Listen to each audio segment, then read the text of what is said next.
give us more details about what is panning out in terms of the action that has been taken. But first, let me go across to cinema critic and analyst, Mr. Amitabh Srivastava. He joins us on the phone line. Mr. Srivastava, thank you very much for joining us. Mr. Srivastava, to begin with, how do you see this controversy? Now, what we understand is that the Netflix content head has been summoned by the I&B Ministry to explain certain aspects of the series.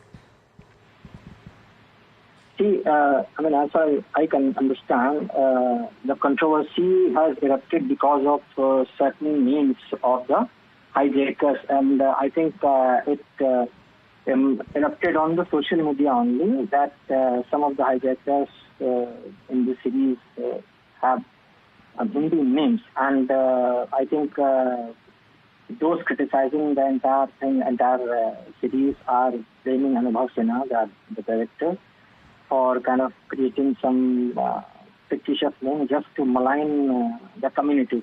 I think that is why this entire thing has happened. Otherwise, as far as I'm concerned, I have seen the series and I found it very engaging, very gripping, and as you all know that this is a kind of a well-known incident of Indian Airlines Flight 814 hijack in 1999 when Mr. Atal Bihari Vajpayee was the Prime Minister.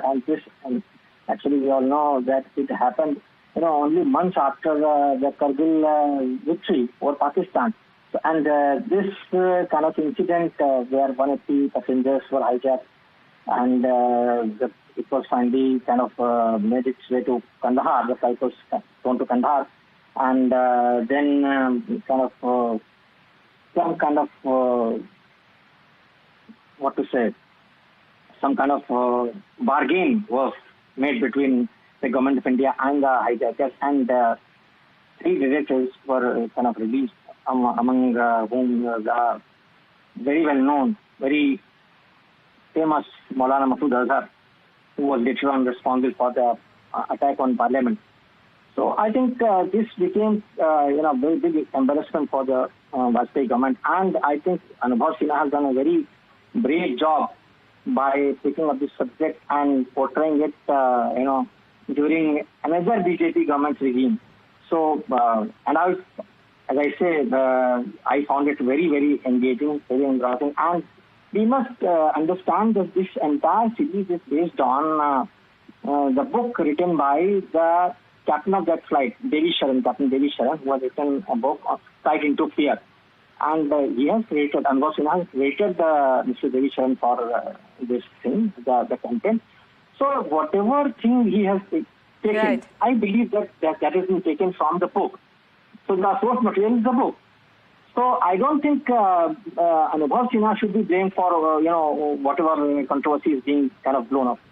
Mr. Srivastava, one of the points that is being made is that the lack perhaps of a committee like a censor board to actually screen through this content creates these unnecessary stumbling blocks for filmmakers as far as OTT is concerned. Do you perhaps think that something that is one of the reasons why we see controversies surrounding OTT content time and again? Actually, this has been going on for quite some time. If you remember, there was a web series called Tandav, on I think Amazon Prime Video, and that had Saif Ali Khan and Dimple Kapadia and two other big names from Bollywood, and that also created some kind of controversy because something related to some Hindu gods was shown in that series. And I think then also the content head of the concerned company, the OTT platform, was summoned, and thereafter I think even Supreme Court took up the matter, and some guidelines were supposed to be kind of taken up, and a lot of digital media policies have been framed after that. But I think this issue of censorship is a debatable thing. Some may say that yes, something is required to contain the kind of elements that create controversy, or some may say that it is not required. At least you can get something in the raw form, whatever you are producing, you are kind of airing. So there is nothing like that, nothing like a censor board that is kind of functioning for movies, For example, now we can see that Kandahar announced film emergency is stuck in the censor board right now. Now, Mr. Srivastava, final question to you. Now, should the real names of these hijackers have been focused upon in this OTT series? Because that seems to be the main contention of the government, that the real names of the people behind the hijacking do not seem to be coming out. See, the thing is, speaking from a point of view of the content creator, the director, Anubhav Sinha, I mean, if I am taking a book as my source material, yes, the book written by the captain of the flight, who was the kind of first person who kind of suffered the entire thing firsthand, and he has written his experiences only. So if I'm kind of telling the story from his point of view, then I will take the material provided by him only, and I will kind of rely on his material. So I think Anubhav Sinha has not done, I mean, the producer and director has not done anything wrong. If anybody has any grouse, they should go back to the book. They should see that what is written in the book. And if there is any problem, they can kind of, maybe approach Captain Devisharan. Why pinpoint the director, co-director? He has done a good job. I mean, as a viewer, as a normal viewer, anybody who kind of finds interest in entertainment or these kind of things that they were real incidents, he will find it very engrossing, as I said. So I don't see any point in kind of criticizing the director. See, the point is that Anubhav Sinha has made some films and he has been critical of this government. So maybe that the troll army that is active on the social media here and there, they have started targeting him for his entire body of work, including this thing. All right, Mr. Srivastava, we appreciate you taking out the time and talking to us on this. Thank you very much for joining us on the broadcast. Let's also now bring in Abira Dar, who is covering all angles of the story. Abira, take us through the latest that's on as far as this controversy is concerned. We know that the head of content of Netflix has been summoned, but what is the basic problem that the government and the I&B Ministry seems to have with this? Okay, let's start with the show IC 814 that released on 29th of August. It is Anubhav Sinha's directorial debut for OTT. And we were quite looking forward to it. And I have watched the full show and I really liked it. I'm not here to support him or support somebody else. I'm just here to give you an outlook of the show and what people have been saying. So after the show, the Netflix series came out, it has got rave reviews. But a section of social media, there was a social media outrage about characters, the terrorist characters in the show being called Hindu names, being given Hindu names. They were called Shankar and Bhola. And the others were called Chief, Doctor, Burger, and the last two were Shankar and Bhola. So people had a question on social media saying, why have you given, like, first of all, it was just random people saying he has deliberately given Hindu names to these Pakistani terrorists who have hijacked the flight. And there was a uproar on social media, and there was something called boycott Anubhav Sinha, which is nowadays a very common boycotting culture. So yeah, that happened, and that's where it started.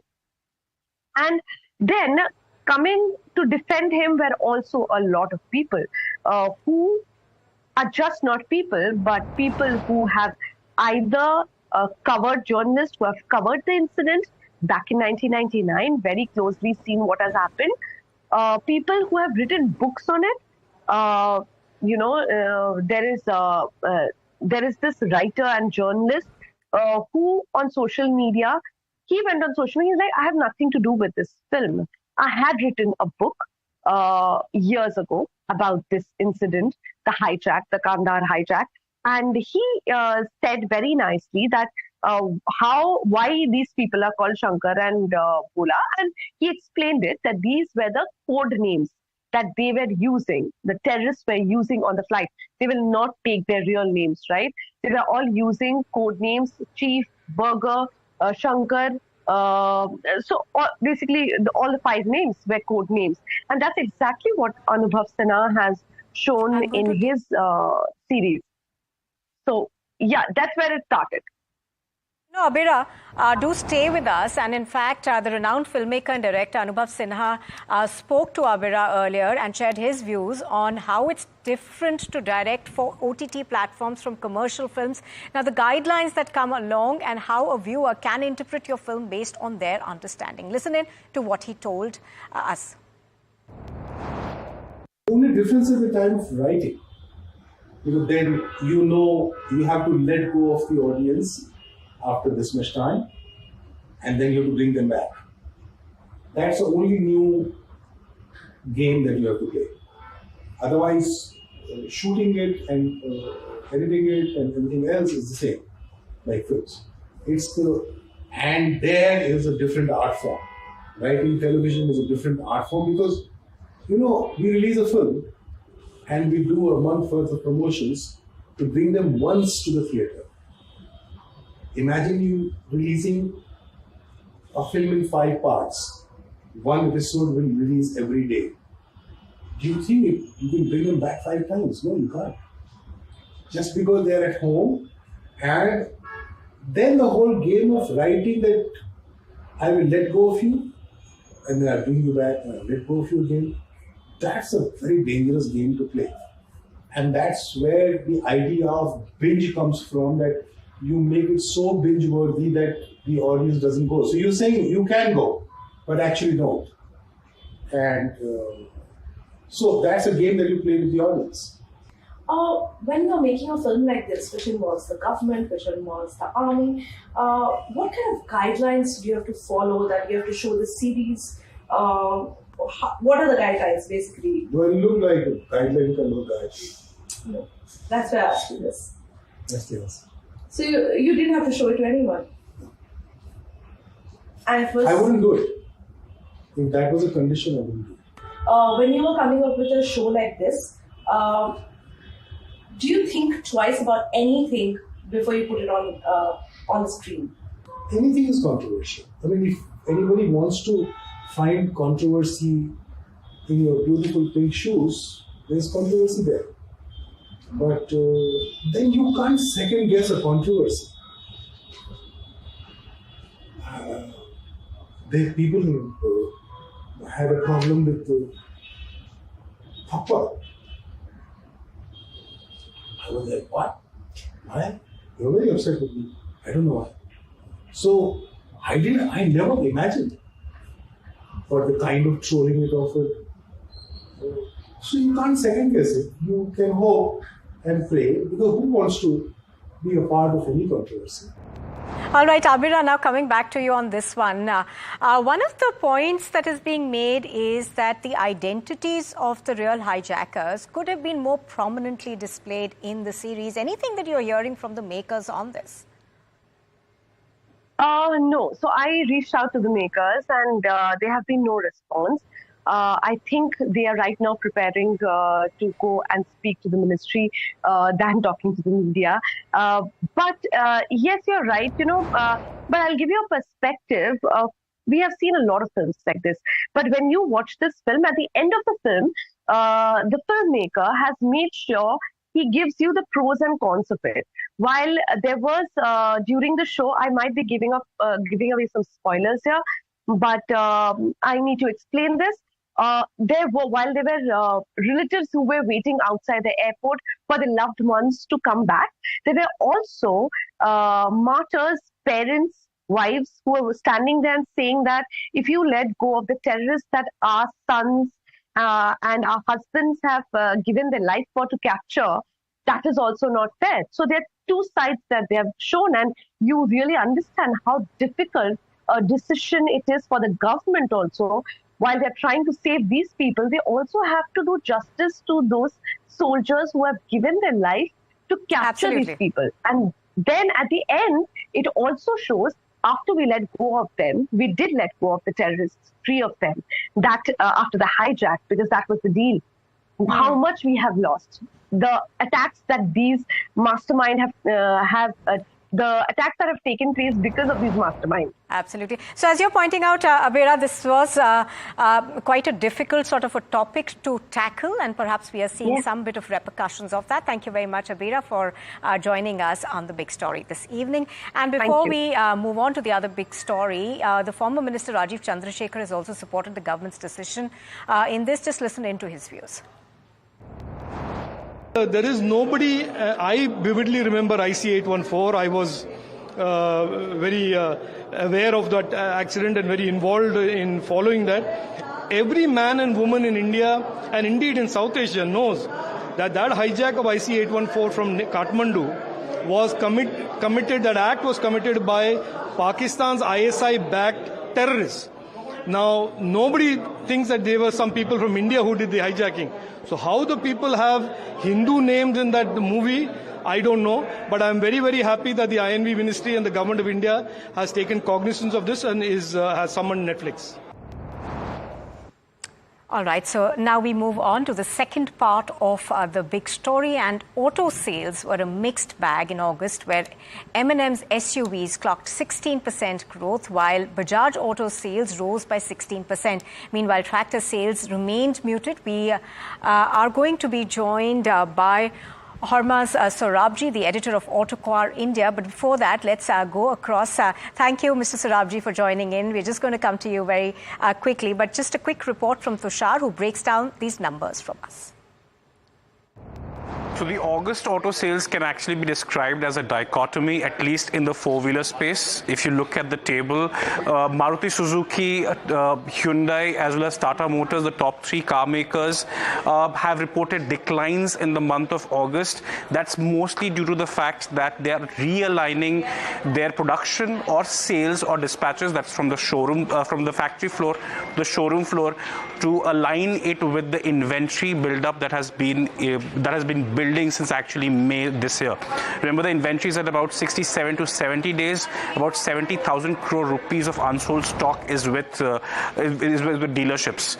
But in comparison, Mahindra and Toyota have seen stellar growth. That's on the back of actually a low base, and the fact that Mahindra is working on full capacity, and both the companies, Mahindra as well as Toyota, have huge order books, which also had to be addressed. Essentially, they are working at full capacity. Coming to the two-wheeler space, the dichotomy spells over into two-wheeler space as well. A Hero or a TVS growing at more than 5% indicates that the rural demand is finally coming back to the two-wheeler space. Bajaj Auto's growth indicates that the premiumization or the demand for premium motorcycles is still intact in the Indian two-wheeler market, but that cannot be said for Royal Enfield because of the product fatigue that the company is seeing in its 350cc segment. Remember, the Classic is its breadwinner. It's everywhere. Everybody wants it. But now eventually the competition has caught up and people have more options apart from the 350cc Royal Enfields to get into the two-wheeler space. All right, Tushar, thank you for that. Now, Mr. Sorabji, what are your key takeaways from the data that's come? It seems like quite a bit of a mixed bag, really. But overall, the sector has been grappling with a downward sales trend in the recent month, hasn't it? Yeah, it has. I think, one has to put it in the right perspective and remember that, we've had multiple years since COVID of stellar growth. Sales have literally gone through the roof, setting records every year. Clearly, we have a very, very high base and we are seeing a base effect right now. And, in a way, the party is over. It's back to business for dealers and OEMs. There are no more supply constraints. The long tail demand of COVID is now finally mopped up. And it's just back to how it was before, which is, I think just finding buyers in a market that's getting more and more saturated. So I think it's nothing unusual. I still think overall, if you look at it in absolute terms, the volumes are still high. But clearly, manufacturers now have built capacity, they're building capacity, and that's not enough. And they want to push more and more volume. Any word on the inventory levels? Because at this point also we seem to be seeing very, very high inventory levels coming in for various sectors. I think inventory levels is an issue. Clearly, it is. I think OEMs have also, I think, to certain investors, made commitments on volumes that they have to achieve. So clearly, they are pushing inventory, and that is causing a bit of a pile up because there are not enough customers for those cars. So yes, inventory buildup is an issue. I think dealer body has also publicly got into a spat on this with SAM, FAD, have that. So I think it's it is again not an situation we've not seen before. But I think, for OEMs, they need to be careful as to how much capacity they're building up, what sort of volume projections they're looking at going forward. I think it would be wise to be more prudent and more realistic in what the demand is going to be, in the next year to 18 months. Now, traditionally, of course, the Indian markets, have been a bit slow at the beginning of the year, but it does tend to pick up later on in the year, around the festival season, which we should now be walking into that. But do you think that with this latest data that's come in, that could be more of a challenge now? Well, I think festival season, definitely the sales will pick up. Don't forget we had a bit of a blip with, a very hot summer. People didn't go out. Elections were on. So purchasing decisions were deferred. Consumers love a sweet deal, and the more discounts they will continue to, get cars. So it all depends on, what sort of let's say deals consumers are getting, and the discounts that will be a big driver for overall volumes. And clearly getting into the festive period, that's really what we will see. So I think we will see definitely an uptick in sales for sure. We've also got some more big models coming out which will overall drive let's say sales higher. So I think it's not going to be all doom and gloom in the festive season, but clearly I think there's no longer that pull in the market that there used to be. There's a big push needed by both the dealers and the manufacturers. Right, you did mention the discounts. Everybody who's watching is going to be largely interested in that, and people who are looking to buy a car. But given the cost pressures that are involved, do you think that automobile companies are going to come up with big discounts in the festival season? Because anybody who was looking to buy a car in the past 3 months would be waiting now in the hope that they'd get better deals. Well, yeah, I think one again has to look at it in the right perspective, that if you see the overall price base of cars has shot up dramatically. Again, since COVID, cars are much more expensive than what they were. I think even the core of the demand is moving into more profitable segments. Earlier, it used to be sub 10 lakhs. Now it's 10 to 20 lakhs, where there's more margin over there.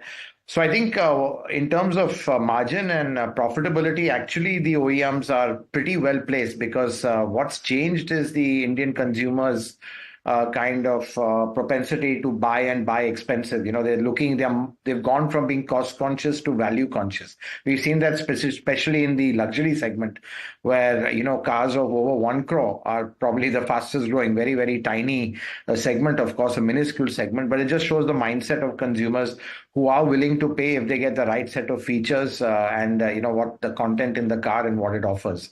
So I think margins is, yes, there is pressure on that when discounts happen, but I think OEMs and a lot of them have enough of that buffer. What's your outlook on two-wheelers? Now, those sales seem to have picked up, and perhaps it's also indicative of rural demand. Yes, I think I would, absolutely. I think we are seeing a certain pickup in rural demand, which has a direct correlation with two-wheeler sales. So I think, after many years of really floundering, I think we are seeing a kind of revival at the lower end of the pyramid and the spectrum. And again, that's, I think a good sign for the two-wheeler segment as well. So, it's a little bit of an up and down. You've got the cars flattening out, and now you've seen the lower end of the mobility chain picking up. Any last word on EVs? We've, of course, FAME 3 is what we are hearing is going to roll out by the middle of this month. I think it's going to be a challenging time for EVs, but, eventually they will pick up. That definitely is the future, and OEMs will have to push that if they are to meet future CAFE 3 norms, which kick in 27, 28. But I think for now, there's a bit of flux in the market. The early adopters who were to buy an EV, who were the evangelists, who were convinced, they've done that.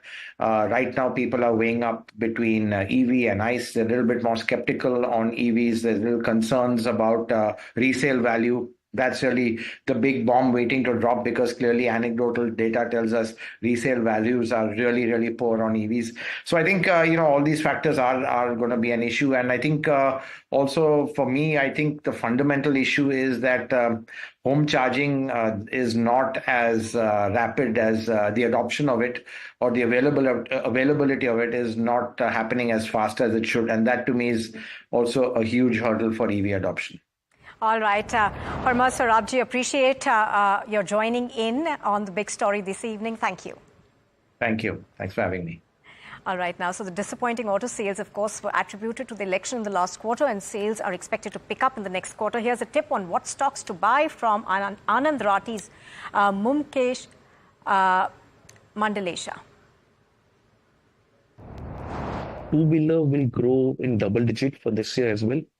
And also for next year, also we are factoring a double-digit growth for two-wheeler. So where the two-wheeler names remains a preferred pick in the OEM pack, along with the Hero as a best bet. And while on the PV side, we particularly like M&M, where though industry is soft, but they will do a double-digit growth, and there the tractor is seeing a cyclical recovery. So that would be the name we like. And also with the CV cycle would somewhere get bottoming out and should see recovery from second half, then the Ashok Leyland also looks good.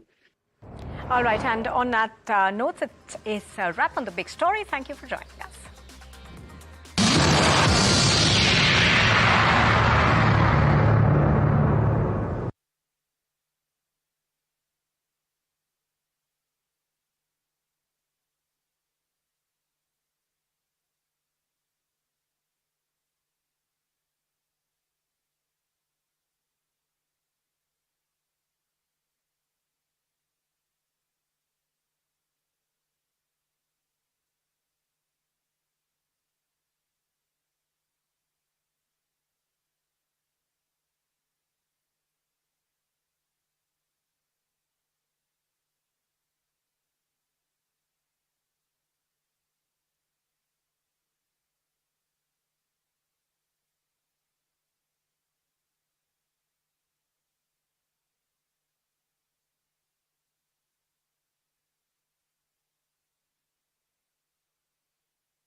Well, that was our first big story of the day. For our next story in focus, we turn towards the auto sector.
Yeah. Thank you for doing this, Amar. Thank you.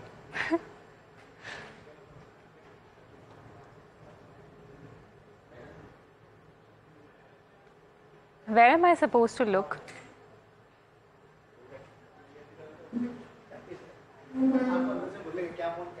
यहाँ पे cam 1. Okay, ठीक है. हाँ हाँ.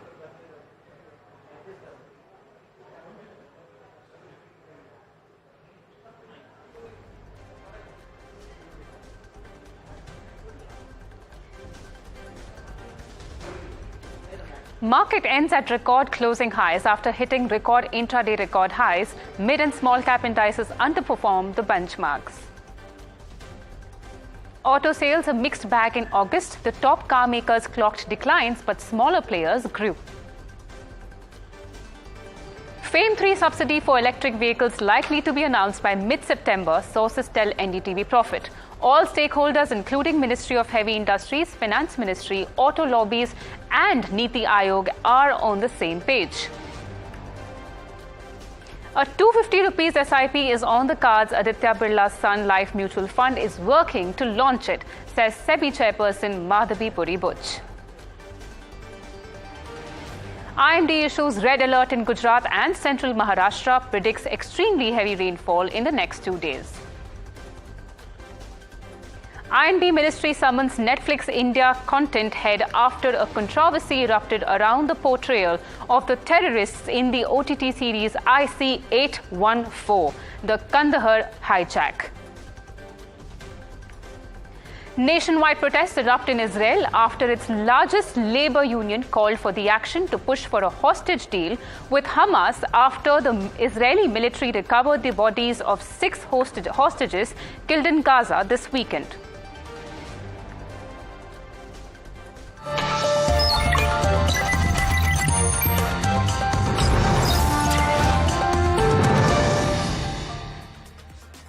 Hello and welcome. You're watching NDTV Profit and this is Profit 360. I'm your host Malika Mishra, and over the next half an hour we'll bring you the latest on markets along with national and international news. Standard Chartered's Manpreet Gill told NDTV Profit that with the European Central Bank's cutting rates and the US Federal Reserve too planning to cut rates this month, they were taking a cautious approach. If I look at the market expectations of Fed rate cuts, a lot of those are already in the price. And that's, of course, coming at a time in the year when September seasonally tends to be a much softer month. And obviously, we have rising uncertainty in the form of elections, geopolitics. So that's the reason why we've taken a little bit more of a balanced approach, saying, look. We spoke to Abhay Agarwal of Pepper Serica, and he explains why he is negative on banks while being positive on insurance and non-leading financials. Listen in. The cost of money, cost of deposits is going up. Deposits are more scarce to get. Cost to income ratio is going up across the board. We're seeing because of higher rentals, attrition, salaries. And then you have higher NPAs kicking in. Collection efficiency has down from 98% to 94%. Bajaj Housing Finance IPO opens on the 9th of September and the size is over 6,500 crore rupees. I'm joined by my colleague Harsh Sayata to break down the upcoming issue. Harsh, tell us more. What's the breakup of this issue and what do the company's financials look like? Well, so Bajaj Housing Finance, it's a 6,560 crore rupee IPO, of which 3,000 crore is a pure offer for sale by Bajaj Finance itself. So they'll get cash worth 3,000 crore in their books on the back of this IPO. The size of Bajaj Housing. Let's now shift our focus to the auto sector. Auto sales were a mixed bag in August month, where M&M's SUVs clocked 16% growth, while Bajaj's auto sales rose by 16%. Meanwhile, tractor sales remained muted. Tushar joins in with a breakdown of all the numbers. Tushar, what are you picking up? So the August auto sales can actually be described as a dichotomy, at least in the four-wheeler space. If you look at the table, Maruti Suzuki, Hyundai, as well as Tata Motors, the top 3 car makers, have reported declines in the month of August. That's mostly due to the fact that Now, M&M was definitely the outperformer in the August auto sales. We spoke to Vijay Nakra, the president of the automotive division at Mahindra & Mahindra, and he says that he is confident that festive season sales backed by a good monsoon will further aid growth. Listen in. As all of us have seen that, while the PV industry has been largely flat, the SUV industry has been growing. And if you look at YTD July, we still have to wait for August numbers to come out of the industry. The industry has had a 15% growth against more or less. The disappointing auto sales were attributed to the election in the last quarter, and sales are expected to pick up in the next quarter. Here's a tip on what stocks to buy from Anand Rathi's Mukush Mandlesha. Two-wheeler will grow in double digit for this year as well. And also for next year also, we are factoring a double-digit growth for two-wheeler. So where the two-wheeler names remains a preferred pick in the OEM pack, along with the Hero as a... Tushar, stay with us. Let's talk about FAME 3 subsidy. It's likely to be rolled out by mid-September. What more are you picking up on the matter? By the middle of this month in September, there may be some good news for electric vehicle makers as the FAME 3 subsidy scheme may come into effect. That's what sources are telling us. What we know so far is that all stakeholders, be it in the government, the Ministry of Heavy Industries, the SEBI chairperson Madhabi Puri Butch has announced that Aditya Birla Sun Life Mutual Fund is planning to launch a 250 rupees SIP, becoming the first fund house to take concrete steps towards the new initiative. Now, NDTV profit sources also confirmed this announcement. In December 2023, the SEBI chief had announced that the regulator was working with mutual fund houses to make a systematic investment plan or SIP of 250 rupees viable for the industry. There are, large parts of the industry in our ecosystem, for instance, the mutual funds. Just the other day, I think the Birla Mutual Fund launched the 250 rupee SIP. Now, we've been working very closely with industry. The Supreme Court of India indicated that it will lay down guidelines on the recent bulldozer practices opted by governments on immovable properties. The top court said that the properties of the accused can't be demolished even if he is convicted, and further questioned this practice. I'm now being joined by Varun Gakhar for more on this. So the Supreme Court has come down heavily on the system of bulldozer justice, questioning the fact that how a house can be demolished if it belongs to an accused or even a convict in a criminal case. The court has proposed to set up a set of pan-India guidelines that must be followed while these illegal constructions are. The Gujarat government has announced a significant merger involving Gujarat Gas, Gujarat State Petroleum Corporation and Gujarat State Petronet. Now, this restructuring aims to streamline operations and enhance business synergies within the state's energy sector. I'm joined by Mehika for a comprehensive breakdown of the merger. Just break it down in terms of what the scheme of arrangement actually is. Now, the first part, 3 entities will merge into Gujarat Gas, and this is mainly Gujarat State Petroleum Corporation, which is an unlisted company, Gujarat State Petronet. Thank you for that, Mehika. The International Financial Services Centre Authority, or also called IFSCA, has finalized regulations for direct listings on the exchanges in GIFT City. Now, this landmark move will allow foreign entities and unlisted domestic companies, including startups, to directly list their securities. The aim is to attract offshore investors to expand the financial hub and further strengthen India's position in the global capital markets. Now, the minimum issue size for a listing has been set up at $50 million under the new rule, although the authority may modify this amount in the future.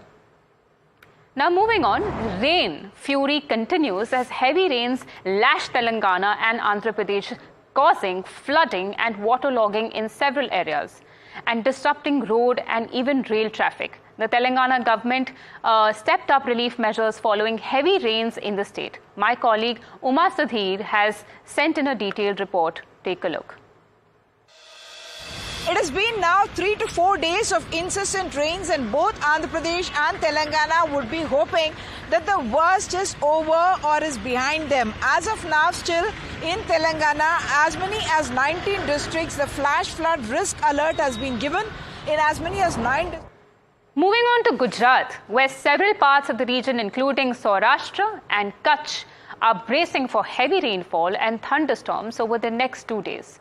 The I&B has issued warnings today from its Ahmedabad centre, urging residents to stay cautious. Since August 25th, flash floods have tragically claimed the lives of 36 people across the state. Districts in the Saurashtra region experienced significant rainfall, with totals ranging from 50 mm to 200 mm within just 12 hours. Bhanwar Taluka in Dwarka recorded 185 mm of rain, the highest in the state during this period. Now, according to officials from the Indian Army, one soldier was critically injured earlier today at Jammu's Sunjwan military station after terrorists opened fire.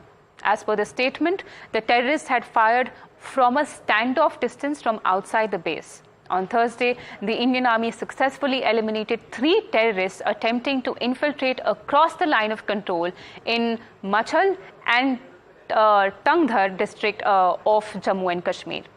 This was the 6th operation in the Kupwara district this year, which has now resulted in the killing of 10 terrorists, including foreign infiltrators.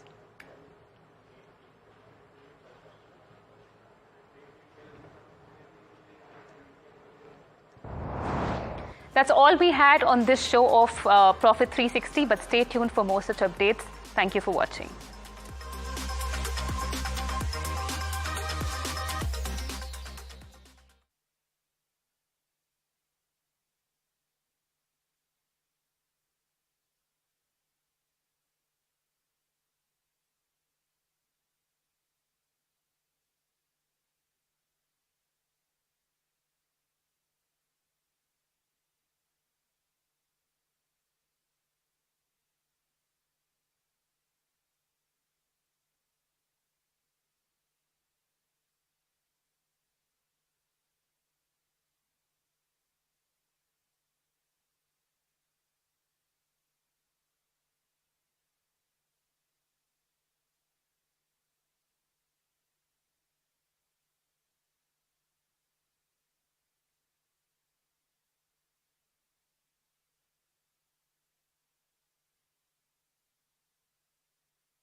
Market ends at record closing highs after hitting intraday record highs. Mid and small cap indices underperformed the benchmarks. Auto sales a mixed bag in August. The top car makers clocked declines, but smaller players grew. FAME 3 subsidy for electric vehicles likely to be announced by mid-September, sources tell NDTV Profit. All stakeholders, including the Ministry of Heavy Industries, Finance Ministry, Auto Lobbies and Niti Aayog, are on the same page. A 250 rupees SIP is on the cards. Aditya Birla Life Mutual Fund is working to launch it, says SEBI chairperson Madhvi Puri-Puch. The Supreme Court comes down heavily on bulldozer justice, says a property can't be demolished just because it belongs to an accused or a convict in a criminal case, proposes a set of pan-India guidelines. The I&B issues red alert in Gujarat and central Maharashtra, predicts extremely heavy rainfall in the next 2 days. The I&B Ministry summons Netflix India content head after a controversy erupted around the portrayal of the terrorists in the OTT series IC-814, the Kandahar Hijack. Nationwide protests erupt in Israel after its largest labor union called for action to push for a hostage deal with Hamas after the Israeli military recovered the bodies of 6 hostages killed in Gaza this weekend.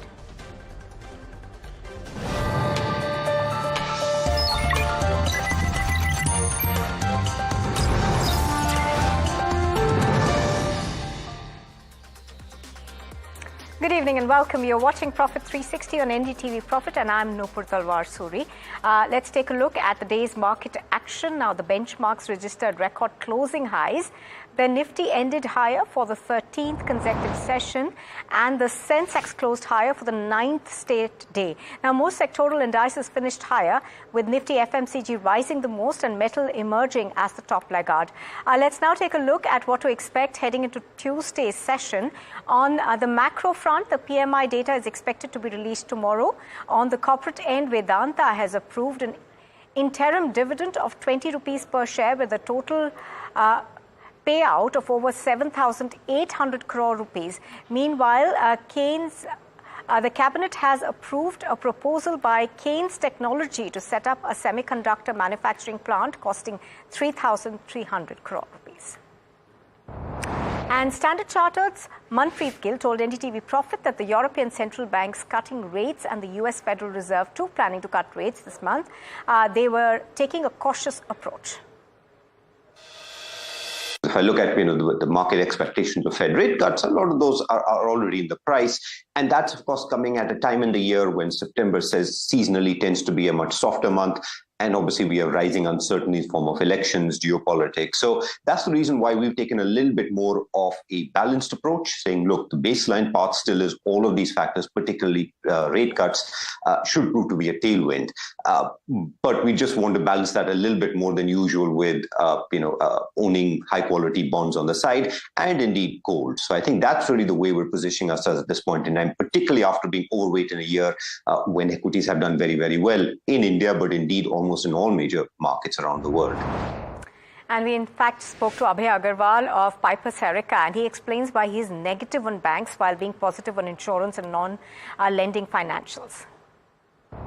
The cost of money, cost of deposits is going up. Deposits are more scarce to get. Cost to income ratio is going up across the board. We're seeing because of higher rentals, attrition, salaries. And then you have higher NPAs kicking in. Collection efficiency has down from 98% to 94% for microfinance industry.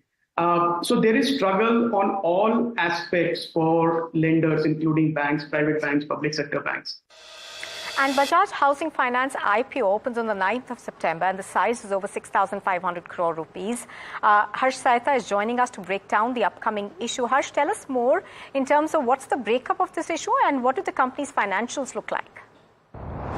Well, so Bajaj Housing Finance, it's a 6,560 crore rupee IPO, of which 3,000 crore is a pure offer for sale by Bajaj Finance itself. So they'll get cash worth 3,000 crore in their books on the back of this IPO. The size of Bajaj Housing is around 97,000 crore in terms of AUM. It's one of the largest in terms of housing finance NBFCs in the country, behind just LIC Housing. There's no other housing financier which is this large.